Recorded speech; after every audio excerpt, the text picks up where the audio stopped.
Right. Well, hello, everyone. Thank you so much for joining us today. My name is Katie Smith, and I am the technical sales engineer for ASU's core research facilities. So I work with all external companies that use ASU's core facilities. I'm very excited to be here today and get to talk about the core facilities. I'm not sure how familiar everyone is, but if you have questions during this roundtable discussion that we're going to have, please pop them into the chat. I would love to try and answer them and address them in real time. Otherwise, we will have time, hopefully at the end, to address them as well. And before we get started, I have to remind you, there will be a survey at the end of today's talk. I believe you'll have to copy the URL and put it into the web in order to access it, but please go ahead and fill that out. It really helps the organizers to be able to just continue to make this event greater and greater every single year. So please, if you don't mind, take a couple minutes after this talk to go ahead and fill that out. So I'm going to pull up my screen. All right, so today we will be discussing the core facilities in our Tri-University consortium that we have with our core facility network. We are fortunate enough to be joined with a representative from the three major universities. First, we have Ryan. Sorry, just moving my screen around. First, we have Ryan Sprisler, who is an associate research professor and founding member of the Center for Applied Genetics and Genomic Medicine at the University of Arizona. Dr. Sprisler previously led the University of Arizona Genetics Core Facility for 15 plus years and is now the Director of Operations for Core Facilities and Shared Resource Laboratories. With a particular expertise in clinical human genetic testing and over 10 years of expertise leading the U of A CAP-CLIA testing program, Dr. Sprisler has leveraged several public-private partnerships and a large nonprofit and governmental programs while continuing to further academic research at the University of Arizona through core facilities. Our next panelist is going to be Jason Steele. Jason Steele is a senior director in Knowledge Enterprise. He is the division leader for our biosciences core research facility, and he manages the core facility sales and marketing team. He was trained as a molecular biologist at Johns Hopkins University as a member of the Howard Hughes Medical Institute. And he has over 12 years of sales and project management experience with companies such as Silicon Genetics and Agicord Bioscience. And then our final panelist is Andy Kopich. Andy is the Associate Vice President for Research in the Office of the Vice President for Research at Northern Arizona University. In this role, he helps facilitate efforts to build research capacity at NAU, and he oversees the activities of the university research core facilities and interacts regularly with the core facility directors. So that is a little bit about our presenters. Before we get into questions, I am going to go ahead and pull up a very valuable resource for all of our internal researchers. So this is the Tri-University Core Network website. It's azcores.org. I'll go ahead and pop it into the chat during the presentation. This is a wonderful resource. If you are not familiar with it, I would definitely come in here and you can see all about our core facility network and our Tri-University Consortium, learn more about the different universities and their available resources. It also can help you find the available resources that we have. So the different labs within our core network, you can find different facilities. It's broken out by university. So ASU's are right here. It also has a point of contact, NAU, U of A. So if you haven't had the opportunity, I would definitely recommend popping in here and taking a look at this website. All right. So the core research facilities at the universities are clusters of specialized equipment and expertise that provide a sustainable platform to support research. And it's done on a pay-for-use model.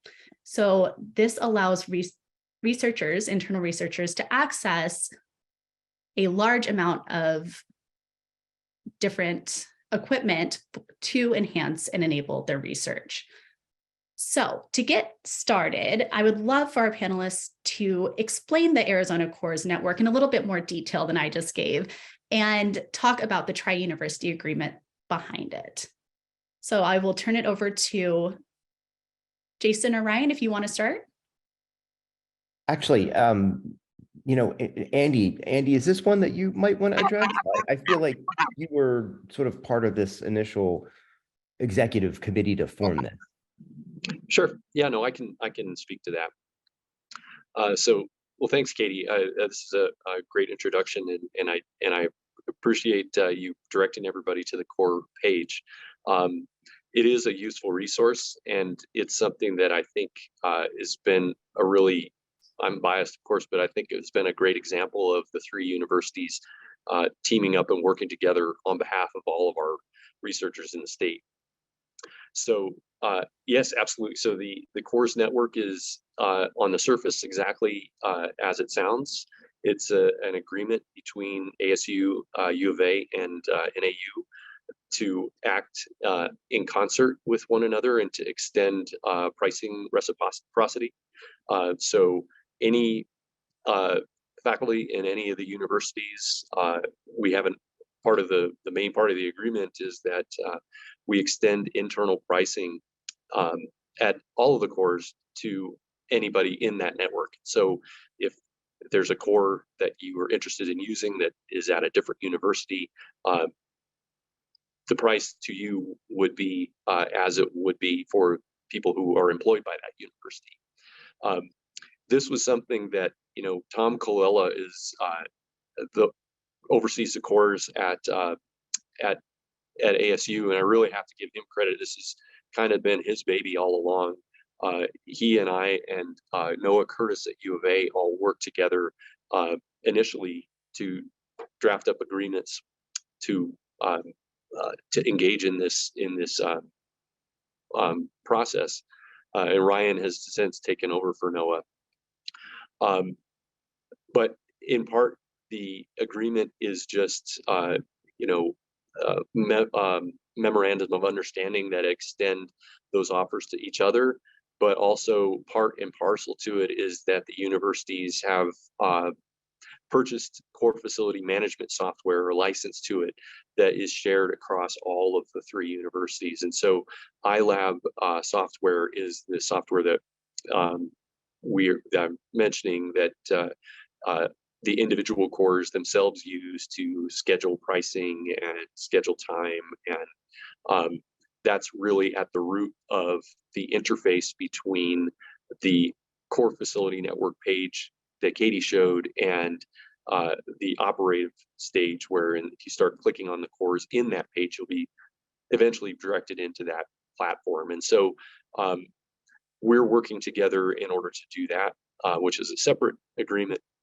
But the motivation behind this is primarily to do what we can to work together so that core investment is done kind of on a communal effort, in a sense that we're all aware of what investments each of our institutions are putting into the cores year to year, and also just a publicity part where we're trying to make sure that faculty at all of our respective institutions know that this is out there and they can take advantage of it. And so that's really, to the researcher, what the core network is. But on the administrative side, Ryan, Tom, and myself meet regularly to go through things like this and to discuss issues that are facing all of our three institutions with respect to core users and core directors, and really to act on behalf of the state. And I think that that's something that ABOR has really appreciated, and they're on board with this as a model for the three universities acting in concert in other areas as well. So that's sort of a long-winded explanation, but that's the long and the short of what my take on the core network is. No, that was a great answer. I really appreciate your insight. You had touched, and since I have you, you touched briefly on the pricing structure. Would you mind going into a little bit of detail about how the prices are subsidized with the university to enhance the research for our internal researchers? Sure. And so I think, and certainly, the other panelists can comment on this too, but there is prices are worked out in concert with our budget office at each of our 3 universities. And invariably, some investment from the university is required in any core. I think that that's just a simple matter of fact for operating a facility that involves the type of instrumentation that are hosted at the 3 cores.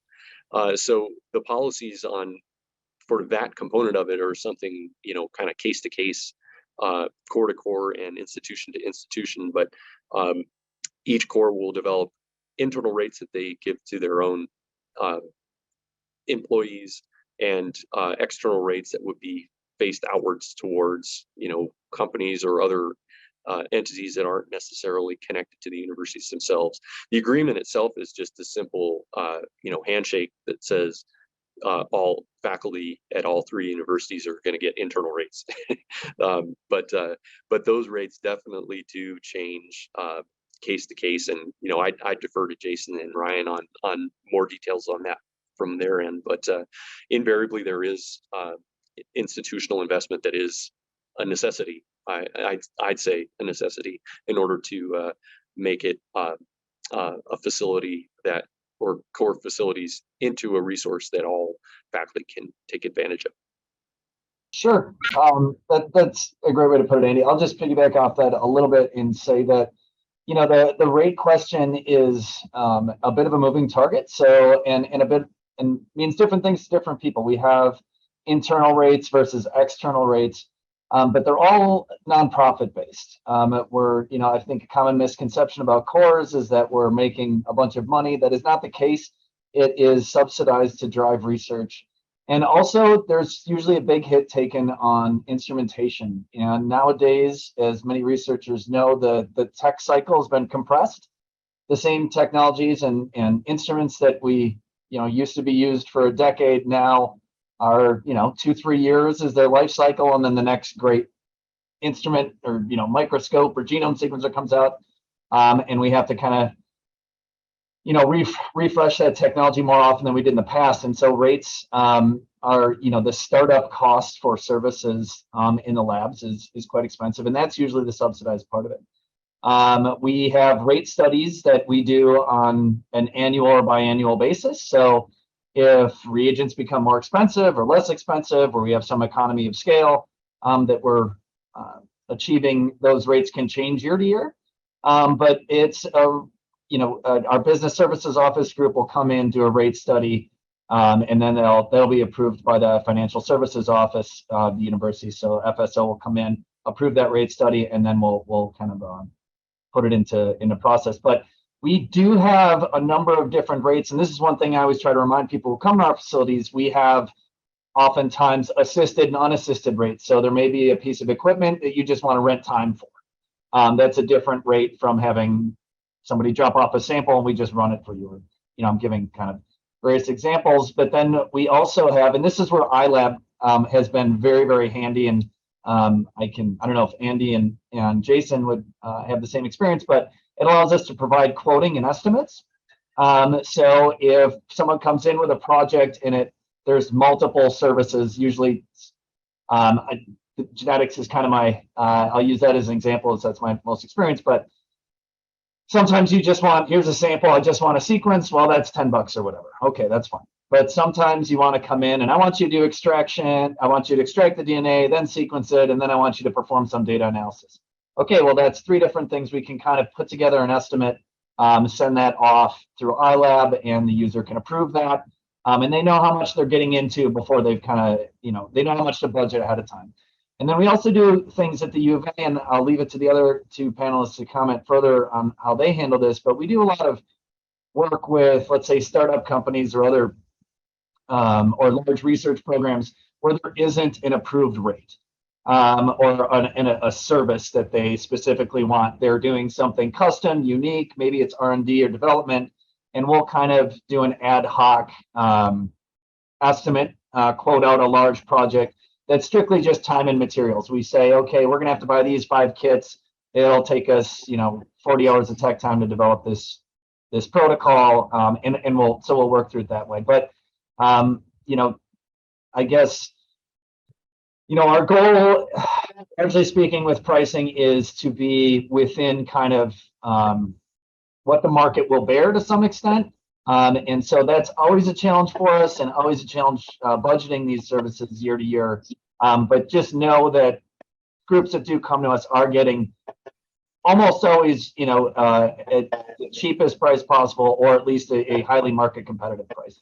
I'll leave Jason to comment further. Thanks, Ryan. No, absolutely. I agree. I ask all of my managers for all of my facilities to provide the finance team with a market analysis, just that, right? I mean, you want to make sure that you're playing fairly in the field. And, we have some facilities that are subsidized, lower, maybe that facility, none of them make a profit, but, some of them tend to be, up at 80 to 90%. It really depends on equipment that they have in service contracts. And I don't know, there's sort of a national average, I think, roughly maybe 50%, I think, for subsidy from the university. And then we have some facilities that, they do better. And I shouldn't say better, that's not the right word, but potentially they would only need, like a 20% subsidy. It really just depends on the facility. Under biosciences, we have 8 or 9 facilities at ASU.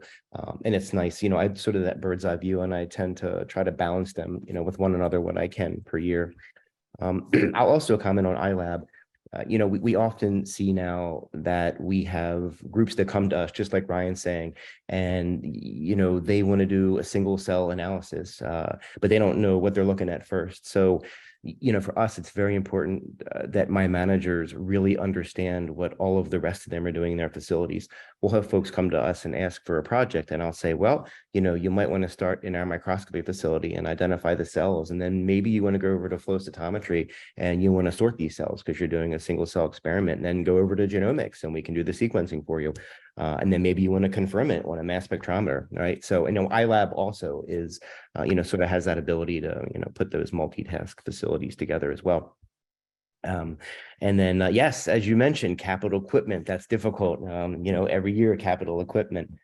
Katie, I don't know if I should sort of get into this right now, capital equipment, but I'm happy to start that conversation about acquiring it and, what we do with it. I was going to say, that's going to be my follow-up question. The only thing I wanted to add is that the wonderful thing about being the access that we can provide with the core facilities is that it's a lot cheaper to access our equipment instead of outright buying it yourself through a grant or whatnot. But I would love for you to speak on, how do we get new equipment? What does that look like as far as the funding that's coming in to pay for that equipment too? What are all the modalities that we currently utilize in order to gain new capital equipment? Sure. I'll start, and then the other folks can maybe chime in. Yeah, capital. I mean, there's a reason why, a basic under-the-counter freezer is $2,000 now for science compared to one that you can get at Walmart, right? And unfortunately, like Ryan said, technology, Red Queen hypothesis, we're running as fast as we can and we can't keep up. The university already subsidizes, a significant amount of money for operation costs. Just waiting. Yeah, for the smell to settle in, etc. And so, we have to get creative with how we bring in new capital equipment. At ASU, every year we have an internal investment exercise.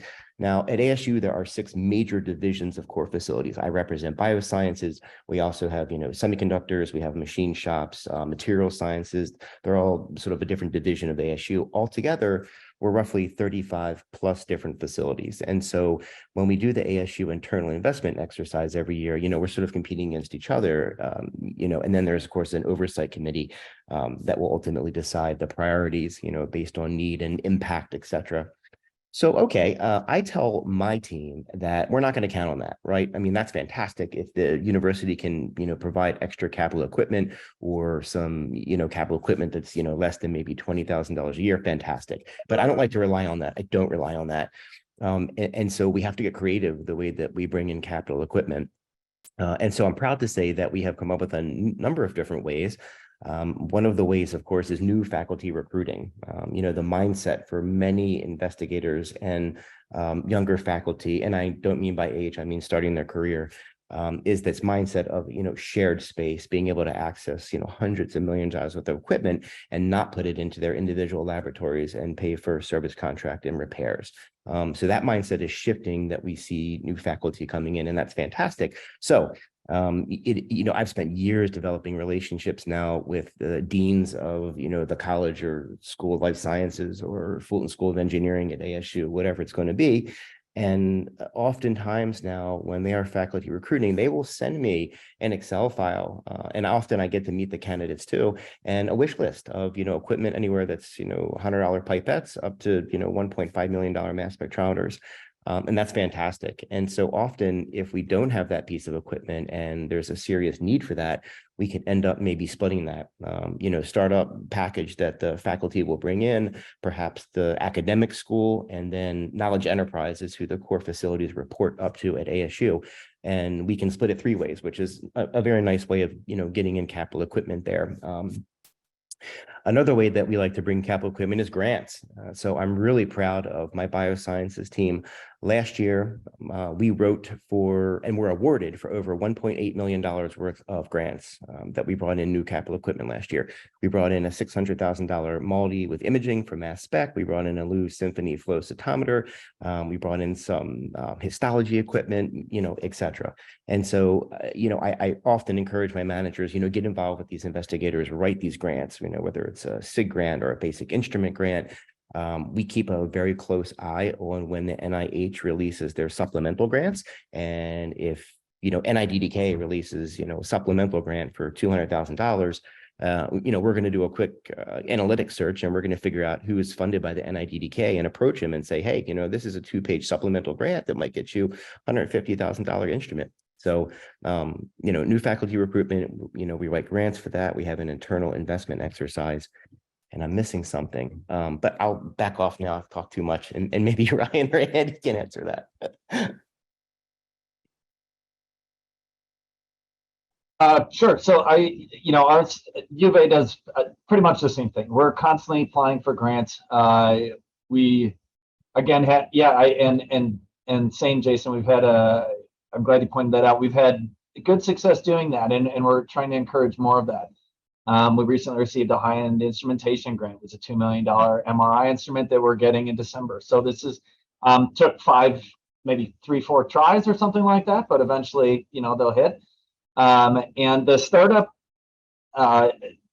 startup instrumentation, I think, is gaining a lot of momentum for the reasons Jason said. I think investigators are realizing that there's a lot of utility to having core facilities house this instrumentation. So a lot of times I'll also get a startup package request, and the first thing they'll ask from the department head will say, does any of this already exist? And then secondly, they'll say, could we put this in a core? And then, what would that arrangement look like? And that's been a pretty successful model. 9 times out of 10, the folks who buy their own high-end equipment will use it for a year or two and then kind of come back to the core anyway and say, hey, can we put this in a core now that there's service contract costs, et cetera, or they need technicians to run it, or maybe it's become a little out of date. So those 2 models definitely have moved things forward. We also have internal things. We have the Equipment Enhancement Fund here at the U of A. We have so we have some internal funding that we can request equipment. But yeah, it's always going to be a combination of working with the startup packages, submitting for grants, internal investment, and then within cores we have a small budget, so we'll shake the couch cushions and occasionally buy some of the smaller stuff ourselves and house it. But yeah, you put it pretty well, Jason. I don't see any major other ways besides maybe large donations or gifts that we have gotten, but that's really quite rare. Yeah, I would just like to add the New Economy Initiative too for ASU has brought in a lot of capital equipment. I believe we have 10 new pieces of equipment that are coming in to our Eyring Material Center and our nanofabrication facilities. So another area, just all of those different opportunities, we definitely put our feelers out. And then I also just want to mention too, that we can also help with grant support and writing. And Jason, I know that you've discussed this with myself, and I know I've worked with small businesses writing letters of support for use of our facility in order to conduct their research, but we can absolutely do that with our internal researchers as well and support the grant that they'd be going for those pieces of equipment as far as housing it and service contracts and whatnot. And sometimes salary support as well. Perfect. Yeah, I'll also add to that, Katie. That's a really good point bringing that up. Another advantage to core facilities, quite honestly, is a lot of this stuff is turning into massive data issues. And so core facilities have oftentimes a lot of large data infrastructure. We also work with the high throughput computing, the supercomputing resources here on campus. So, there is a huge data burden, just not only storage, but security. And we can help solve some of those problems, where another reason why you won't want to put it into somebody's specific lab. So analysis, kind of front end and back end, I guess, support for that instrumentation. That infrastructure kind of already exists within cores, which is another great reason to have them in cores, but also helps with the grant writing to show that infrastructure exists even prior to the instrument getting. Yeah, I'd just like to dovetail on that, Ryan, and honestly, I mean, everything that you and Jason mentioned about how to get new equipment into the cores is shared on some level here at NAU too. We do have an internal grant that my office hosts, the Office of the Vice President for Research hosts. I'm also involved with outside of my role in the core facilities, but faculty can write for grants for equipment investment.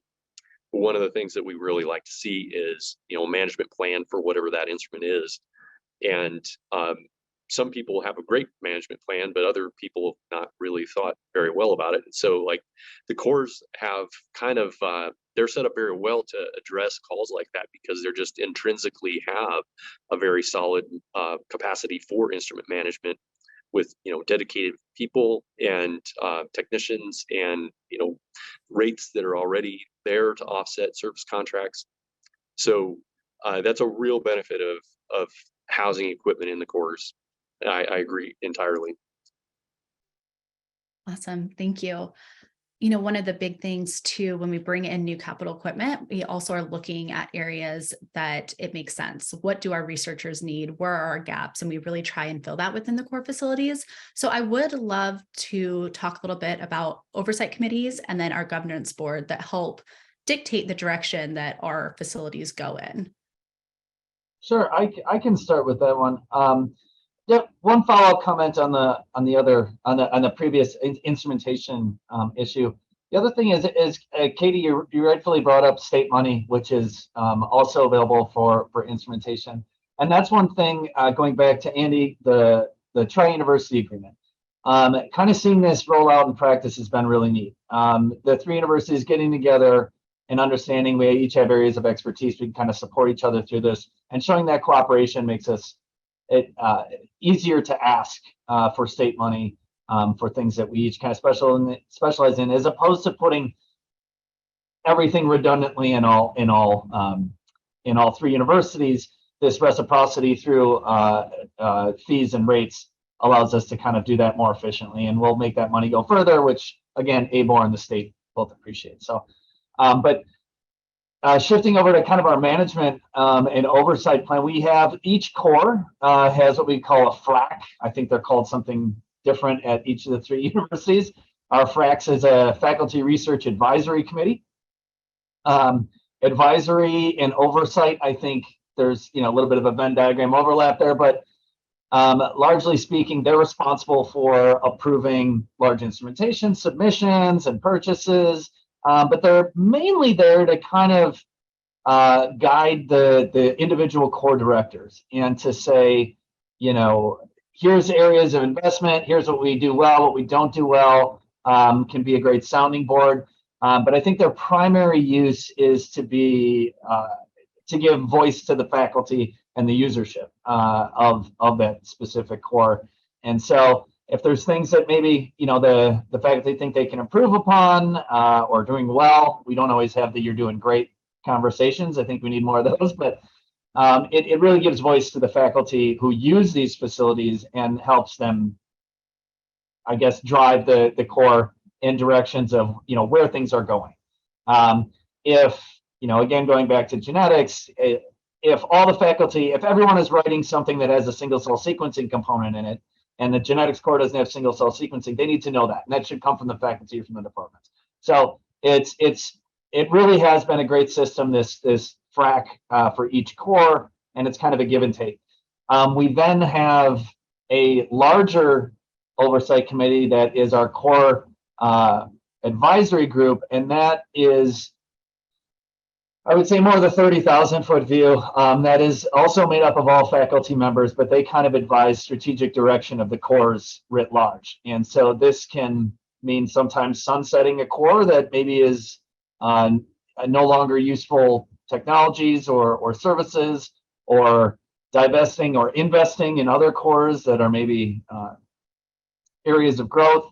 But it's also, someone comes to us with a proposal and says, we'd like to start a new core. We need a animal behavioral core. Picking on that one, that was a recent request. We send that up and we say, hey, they would like, there seems to be groundswell for developing a new core facility. That larger oversight group would say yes or no. We then, if they thumbs up, thumbs down, they say this is a good investment for the university, there will be need, we can support it. Then we'll move to a kind of a more formal business plan that again is overseen by our core advisory group. So we kind of have these multiple levels of oversight, all pretty much faculty driven. And again, the idea is to kind of make sure that the cores are moving responsibly in directions of need for the university. I'll kind of pass it off to Andy and Jason if they have something unique to what I just described. Not so much. Our FRACs are similar. Again, we have 6 divisions at ASU. So each one of those divisions has a faculty governance board.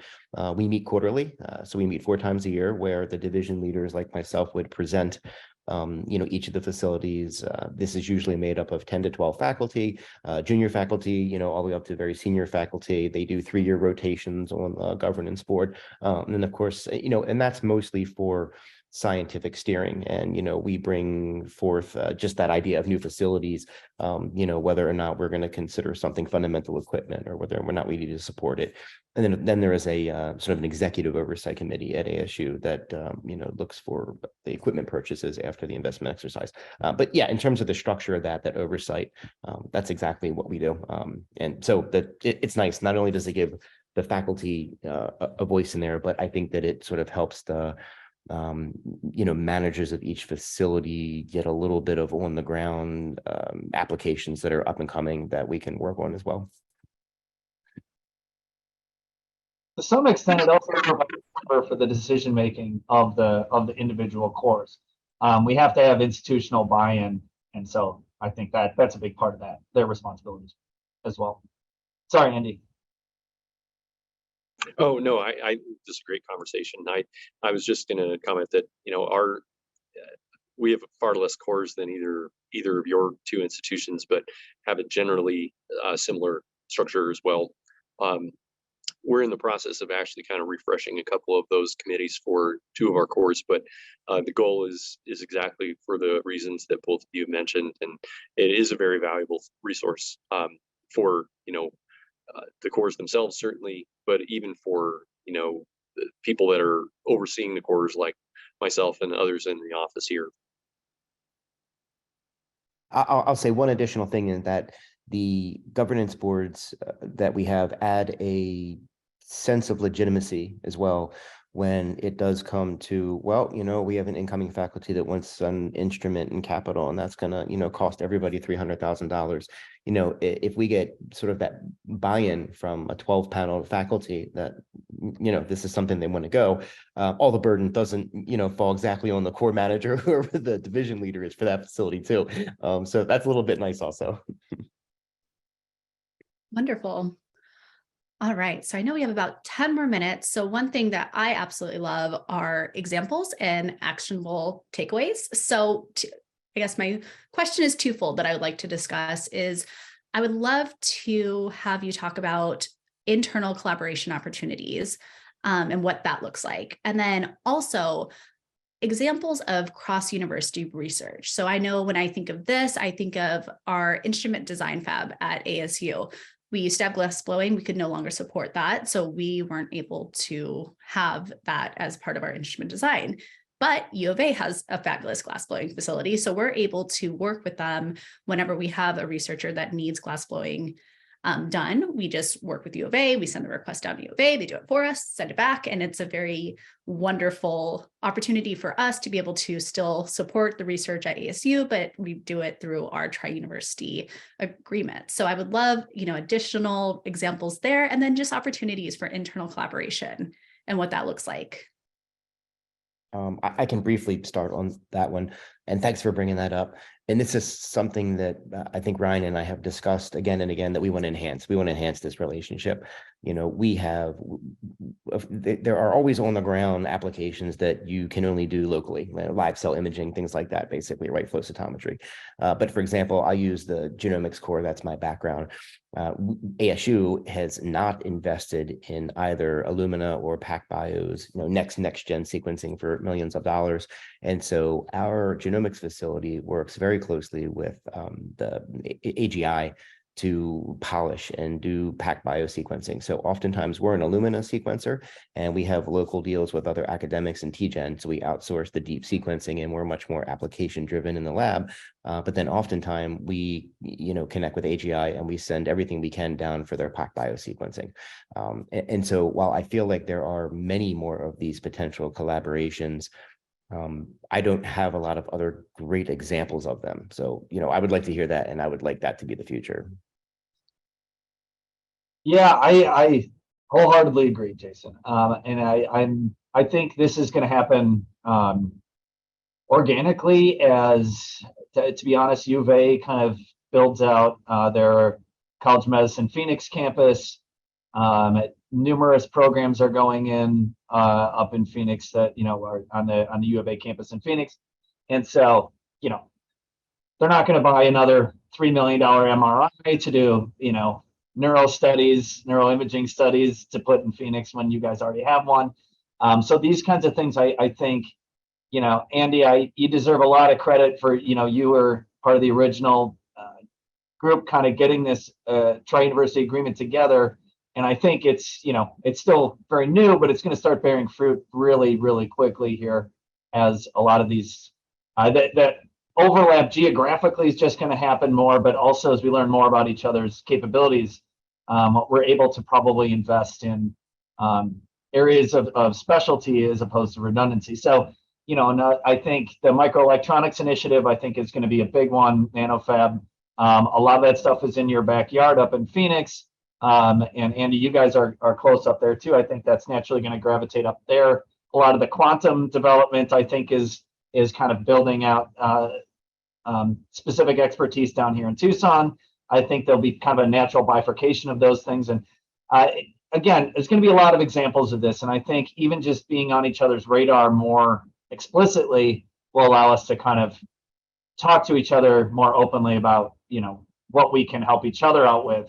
Ultimately save resources that we can apply then again to the areas we specialize in. But there'll always be stuff you need to have on site, and that's great. And we can also help each other develop those and learn from each other's mistakes. But yeah, I see the collaboration with the three universities only growing out of both necessity and just Andy's hard work getting all of this agreement together. So. Yeah, thanks, Ryan. I appreciate that. Although I definitely see Tom in ASU as the guy who has done the heavy lift on this. I'm just excited to support it. But I agree completely.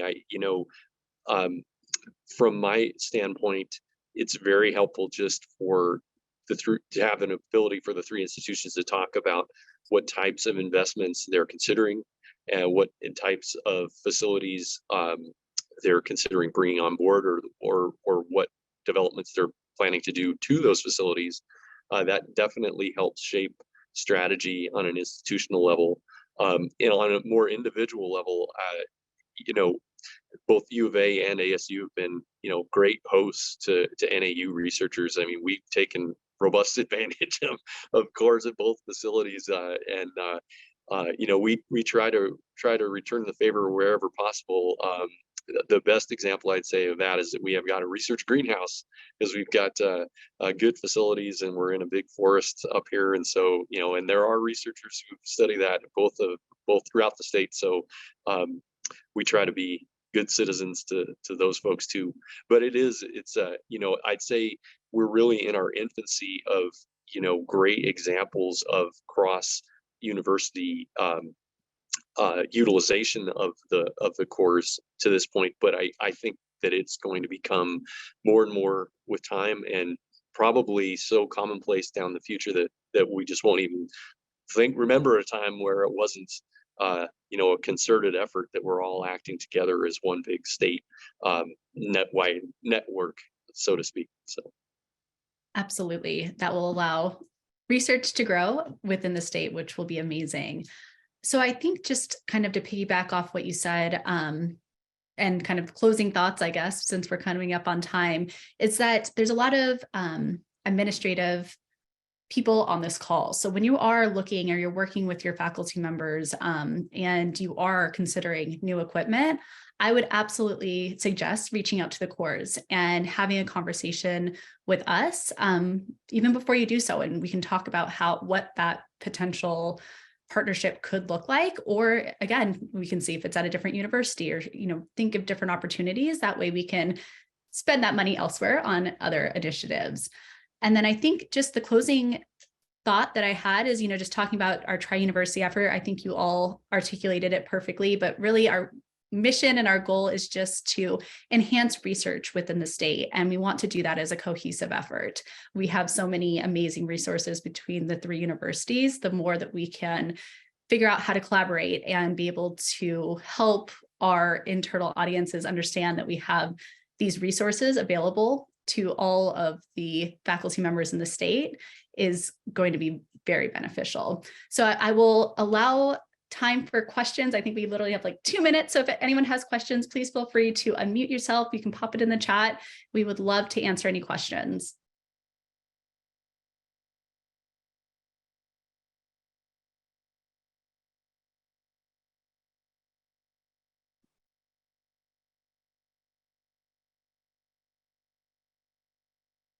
If not, are there any closing remarks from the panelists? Thank you. Yeah, no, I really appreciate the chance to talk to everybody today. I would just say, if you have questions about cores, please reach out. Hopefully my contact info is somewhere available. If not, I'm at ryans1@arizona.edu. And, definitely here to help in any way possible. So if you think there's something we can do, we probably will. And I would just say, please reach out. Absolutely. Yeah, I'd echo that too. I mean, I think, first of all, thanks. It's been great opportunities to meet with everybody and to chat about the cores. I think it's a wonderful resource across the state, and some really amazing things going on. And if there's any way that we can help facilitate the development of the cores, or facilitate people's use of the cores, we're certainly willing to do that. So just don't ever hesitate to reach out. And if there are ever, for the next time that this group meets, if there are topics of conversation that anybody would like to go over, reaching out to faculty, the marketing, the sales side, what we're doing for efforts to reach folks, happy to discuss anything like that as well. Perfect. All right, Ryan, Andy, Jason, thank you so much for being the panelists today. We appreciate everyone that's on the call for taking your time in this hour to learn about the core facilities. So yes, please reach out if you have any questions. Otherwise, please don't forget about the survey, and have a great rest of your Thursday.